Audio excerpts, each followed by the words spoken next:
Welcome to the Executive Coaching Podcast, where Executive Coach Alicia Cowan will discuss leadership topics and coaching solutions to tackle the most difficult problems that keep you from leading your team to success.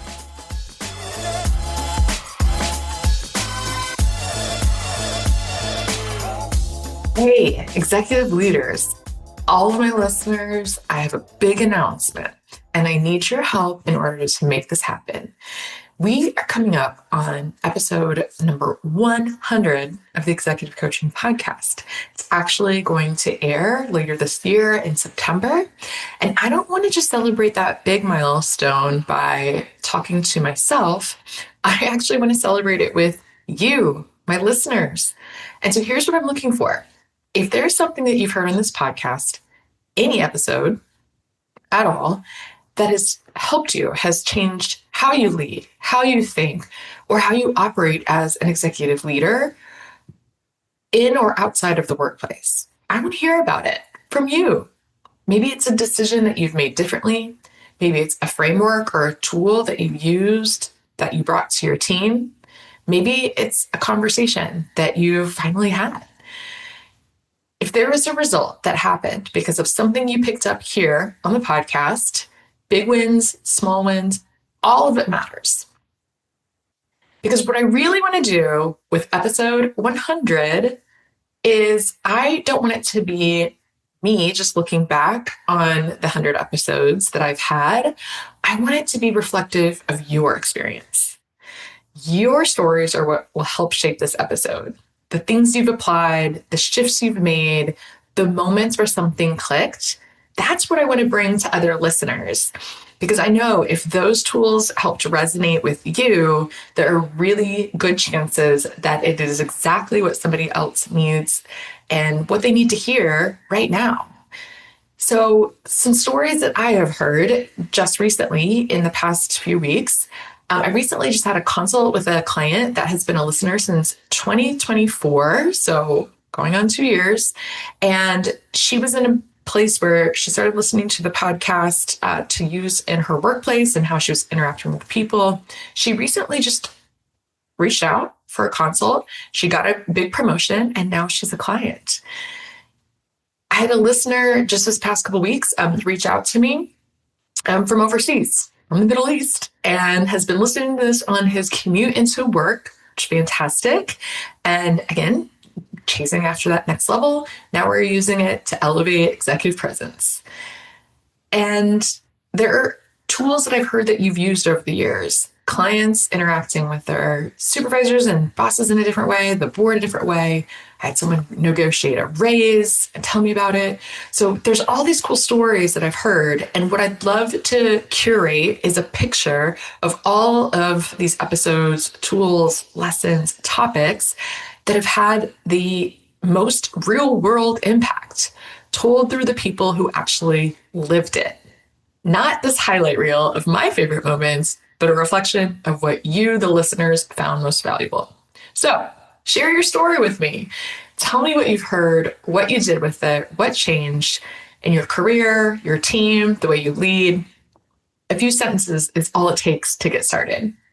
So to share it, easy. Just go to my website, which is always linked in the show notes, and click the section where it says you can contact me directly, and you can also email me.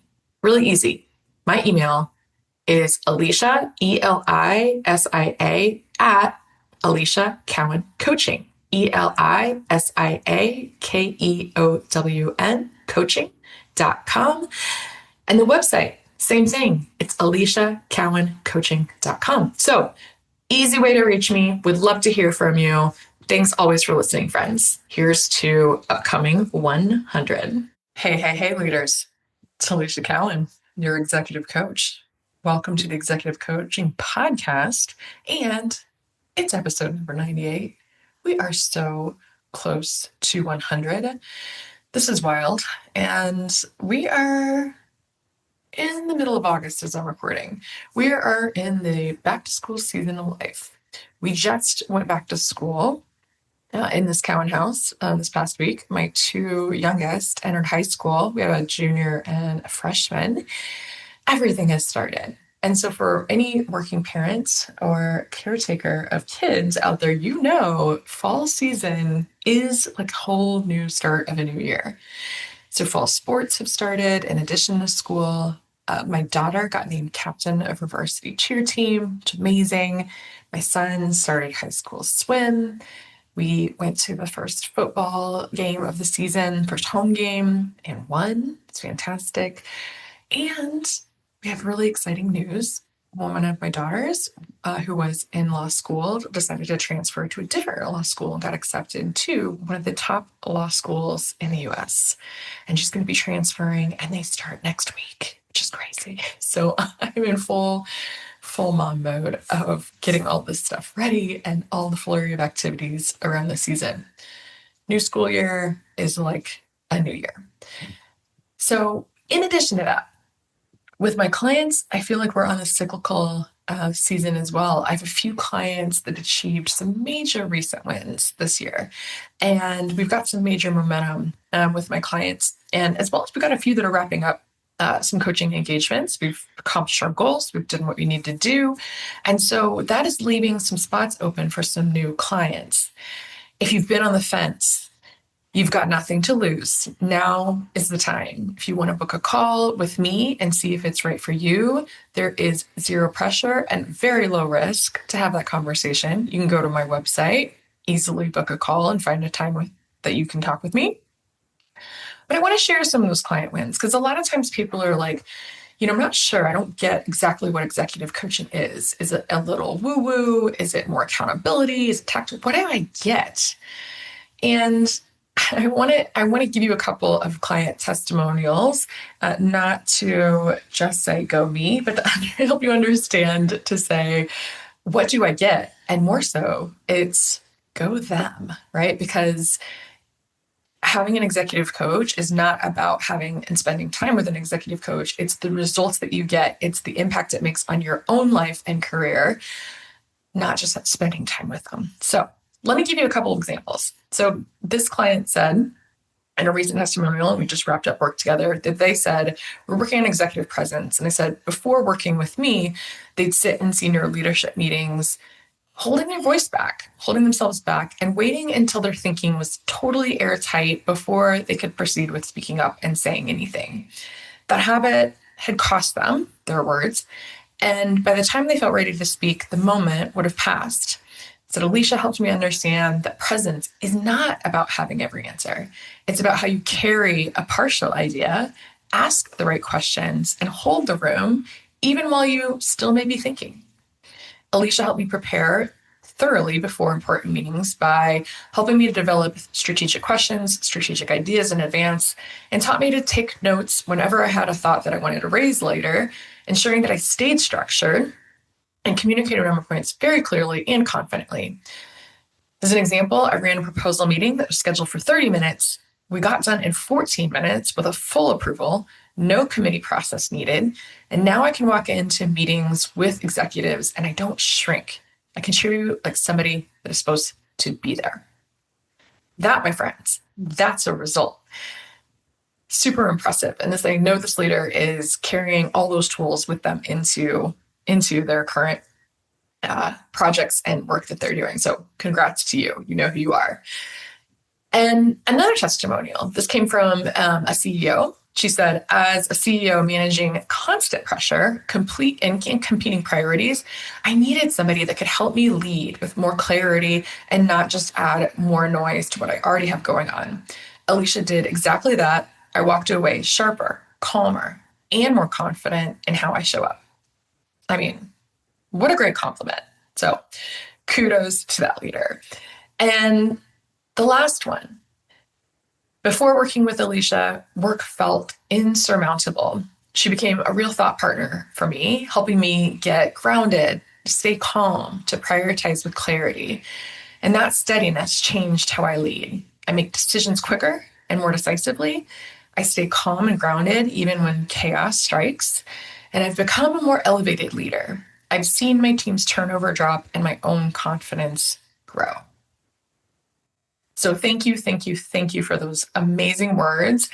And hopefully you as listeners, and I include you in my client base, hopefully you can help to understand those are the results that we're talking about. That's what we're aiming for, right? To give you the tools to know how to handle whatever is going to come your way. It doesn't mean that we're going to go into it with perfection, that we'll never have issues come up.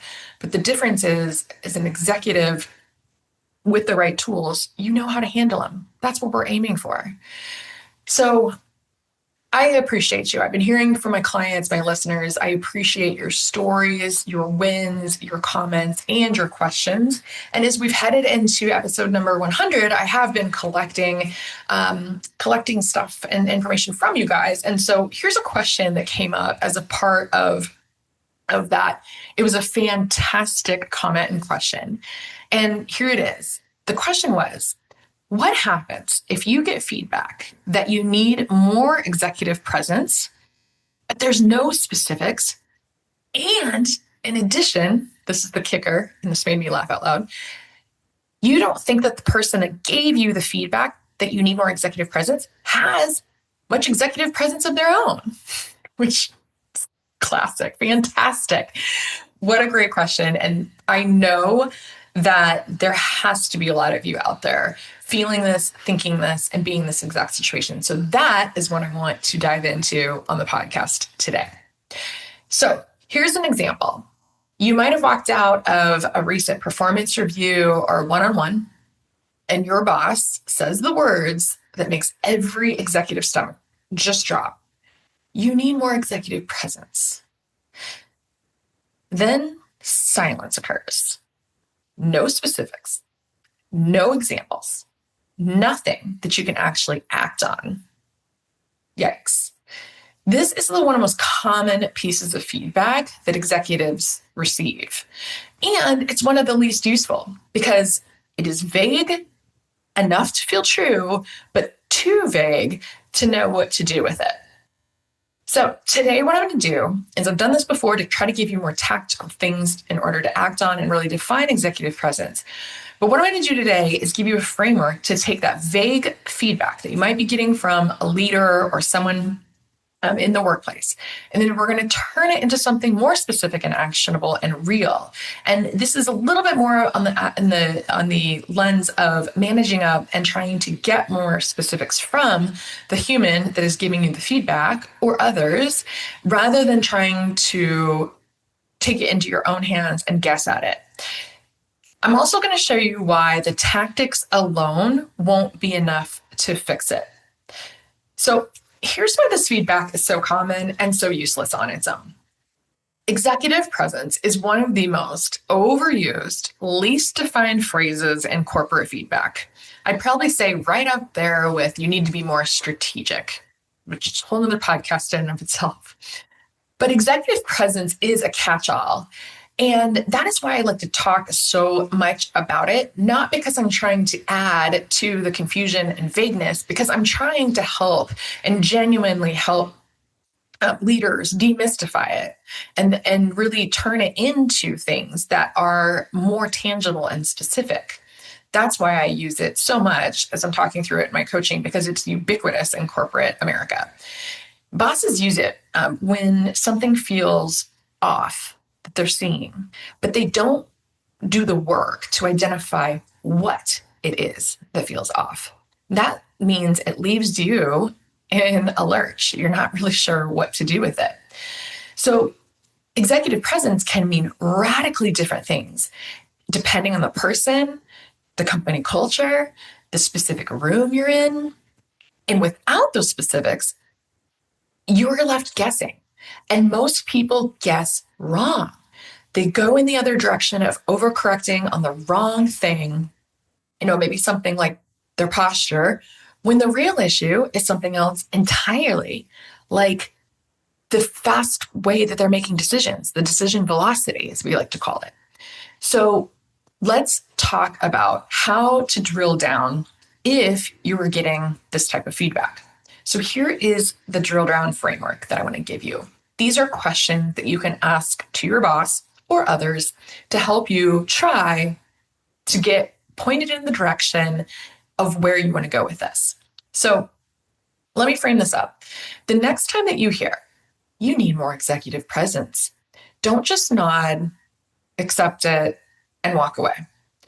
You can ask a follow-up question in the moment, or if you need some time to think about it because you might emotionally react in the moment, you can schedule time in the future to dig in further if the time is not appropriate, okay?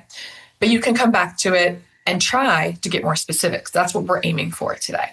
So here's some sample questions that I have for you to try to get back to that specificity. The first one is typically a lot of times executive presence relates to your communication style. So it could sound something like, is this about how I communicate? Maybe it's my tone.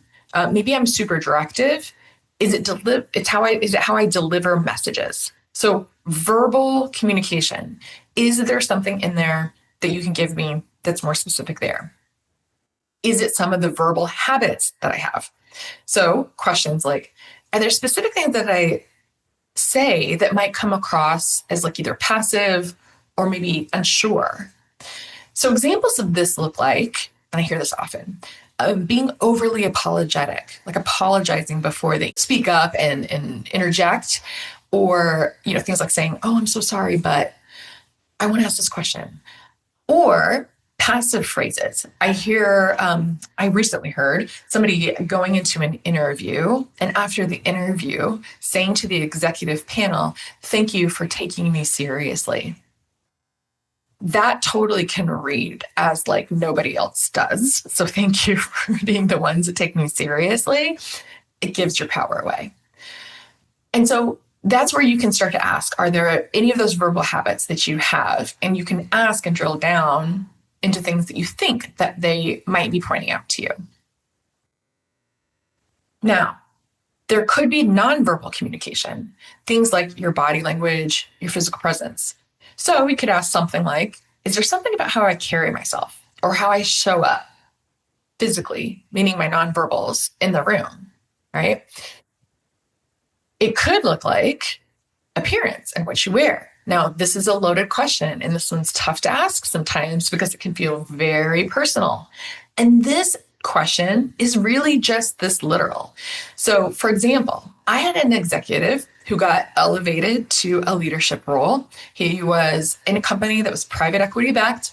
The private equity board that was representing this company and came to the site to do walkthroughs. They actually told this executive, you need to level up your wardrobe. And again, you can think what you will about this.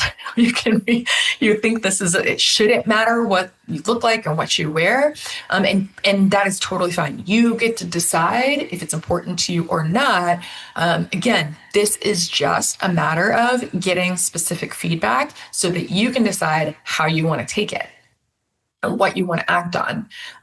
But again, that could be as simple as it sounds, right? Is there some way that I need to literally show up differently in how I'm carrying myself? It could be in terms of leading meetings, meeting leadership. So you could ask something along the lines of, am I leading meetings the way that you would expect? Or is there a gap? Meetings is so critical to what we do as leaders and how we show up during meetings. There's so much to unpack there. So if you're getting direction around how you're leading meetings or not, or you're not showing up at leading meetings, super important. So whether it is virtual or in person, meeting leadership is something so important that we do as executives. So see if you could ask and see if it's going to point you in that direction there. It could be your voice once you are in that room. Do you feel like I'm speaking up enough or finding my voice in group settings? And lastly, decision making. Is this about the speed of decisions that I'm making? Am I moving too slowly? Am I deferring to others when I should be more decisive? These are all really great examples. And again, there's so many different ways that executive presence shows up. So I'm just giving you a little bit of a sample. And hopefully, again, these aren't meant to be prescriptive. These are meant to be thought starters for you. So hopefully you can think about the executive presence feedback you're getting. Think about what they're trying to point you into the direction and decide if you want to ask and probe more into specifically what they're trying to get at. And here's a bigger question overall that you can ask. And it doesn't have to be answered specifically by your boss, but you can start to ask and look around and observe. How is executive presence being defined here, meaning at your company, in this culture, and on this team? And you can look around for examples of this because executive presence is not universal. It is shaped by the specific company and by the specific room that you're in. So just opening your eyes to the answers to that question can be very, very helpful in giving you clues as to what they are looking for in terms of executive presence. All right, next, friend. So that is conversation that you can have with your direct supervisor or whomever you're getting this feedback from. However, you can also get outside data. Your boss and leader is not the only lens that you have. Your boss's perception is helpful. It is just one data point. If you want a fuller picture, you can also seek outside perspectives as well. So here's some good sources for that. Somebody that you trust within the workplace. Look for that colleague that is someone that is with high integrity, that you trust, that you could go to and ask these questions of. It could be a mentor. It could be a sponsor within the organization. Anybody that has seen you in a room and can speak honestly to you and will have the courage to say it out loud to tell you what they are seeing. So this can help you validate the feedback that you're getting.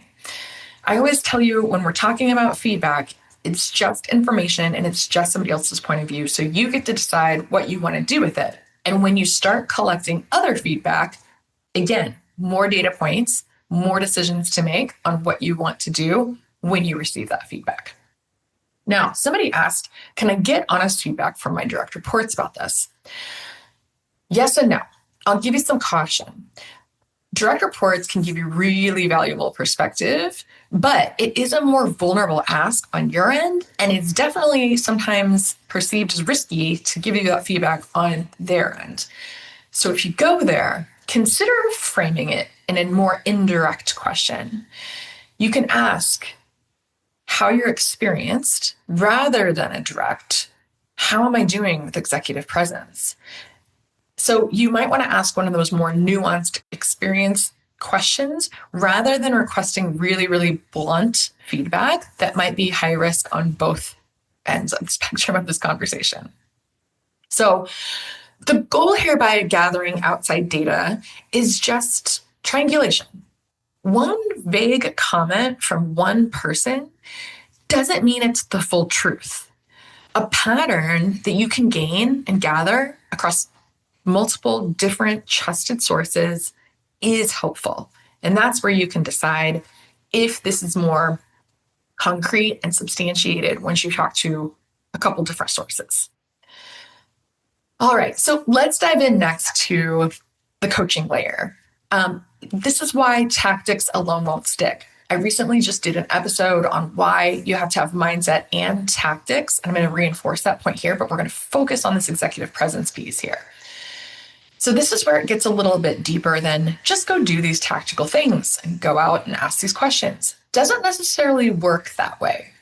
So I think I've talked about this multiple times on the podcast that I'm trained in like causal coaching. I don't just hand people a list of actions and a list of tactics. Some executive coaches work that way. But what we want to look at, and we want to look at this a little bit differently, we want to look at what is actually driving the behavior. The thought, the feeling underneath of it. It's funny.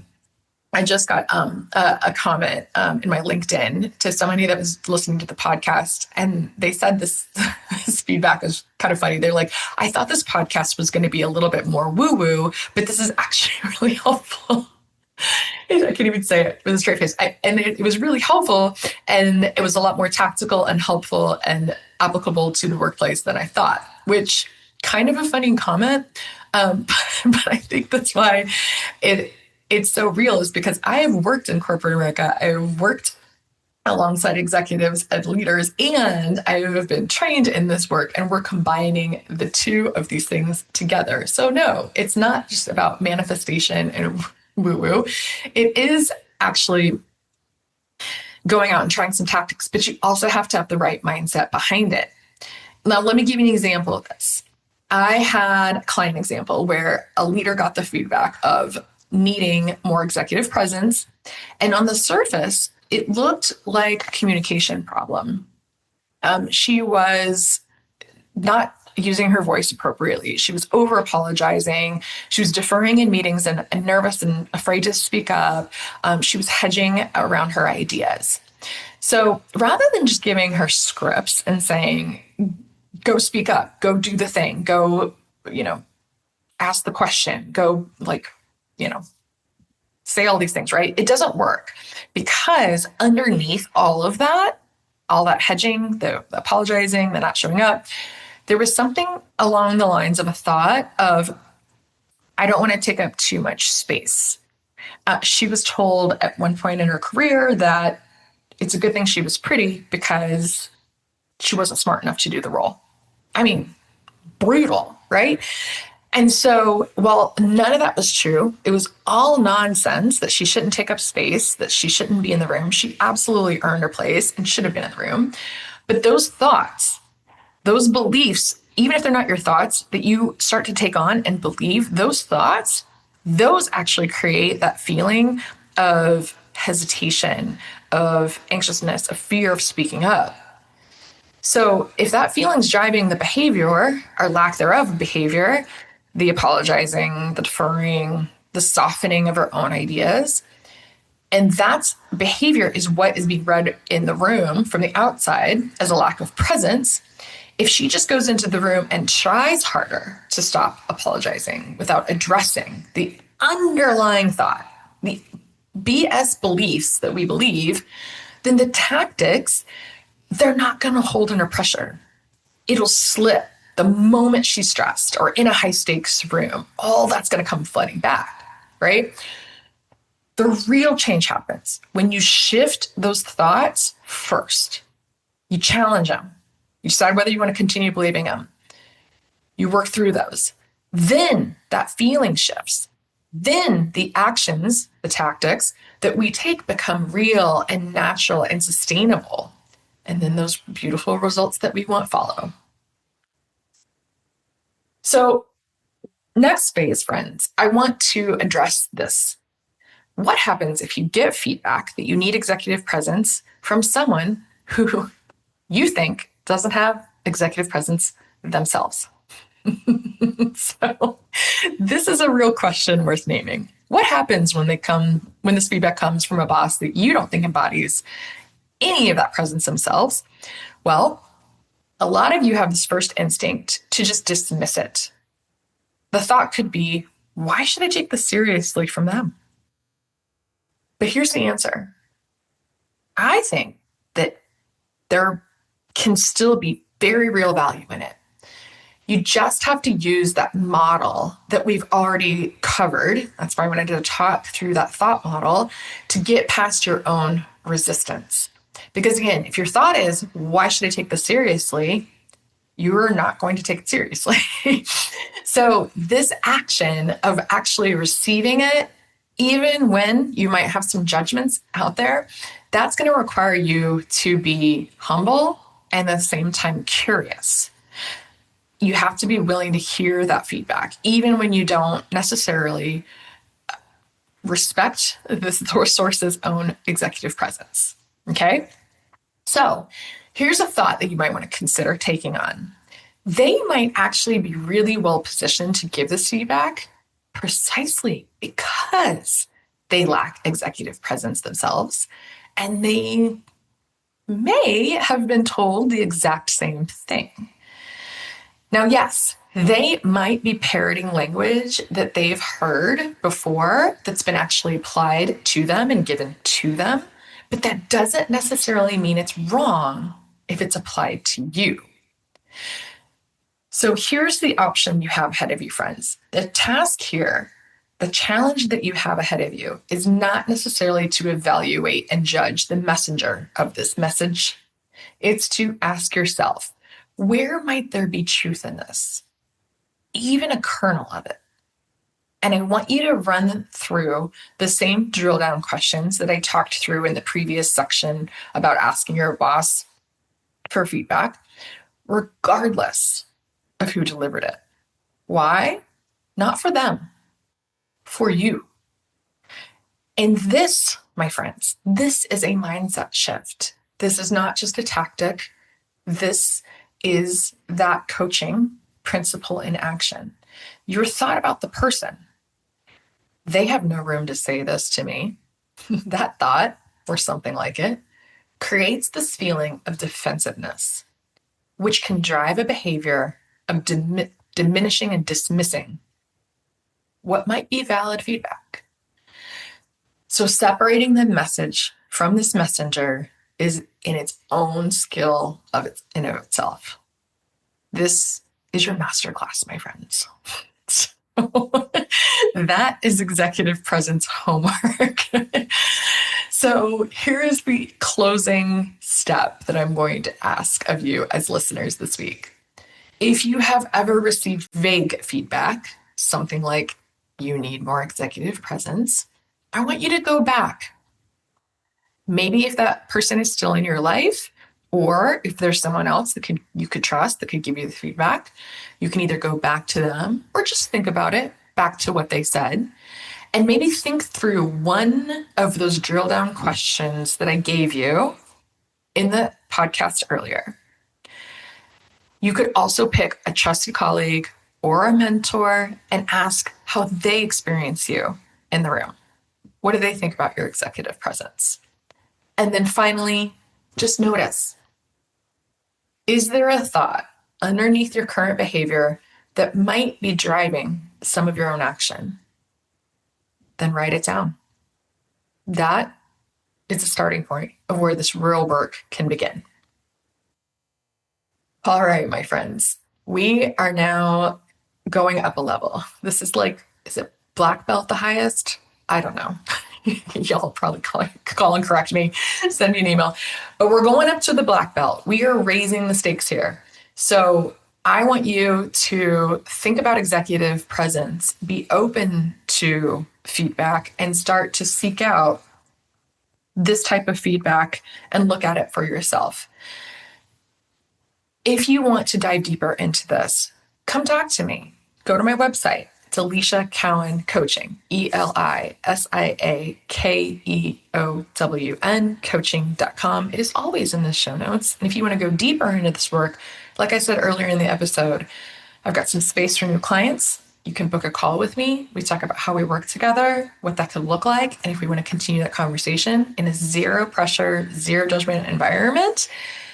And it's so simple. So as always, friends, thank you for listening. Appreciate you as always, and we will see you in the next episode. Bye now. All right, my executive friends, that is a wrap on today's episode. But before you go, I want to come back to something I mentioned at the top of the episode because it genuinely matters to me. Episode 100 is coming, and I'm so excited about it. I want to build this episode around you, your stories, your wins, the moments where something from this podcast actually showed up in your workplace, in a meeting, in a hard conversation, a decision, a result, you leading with more executive presence. If that is you, if there is a single moment in an episode, maybe a tool, a framework, or even just this small single idea that stuck with you and changed something, I want to hear about it. It doesn't have to be polished. It doesn't have to be some big dramatic transformation. I just want it to be real. And so the link to share your stories, always in the show notes. You can just go to my website, Alicia Cowan Coaching, and I'll take it from there. Should be quick, take you less than 5 minutes. And I would love if you would let me share it on the podcast, and it might help somebody else out there that needs to hear it right now. So thanks for being here, episode after episode. And 100 of these episodes don't happen without you actually showing up and listening. And I do not take that lightly. I'll see you on the next one, friends. Thanks. Thanks for joining us for this episode of the Executive Coaching Podcast with Alicia Cowan. If you're ready to have an executive coach who's ready to help you lead your team to success, then book an introductory call at aliciacowancoaching.com/call.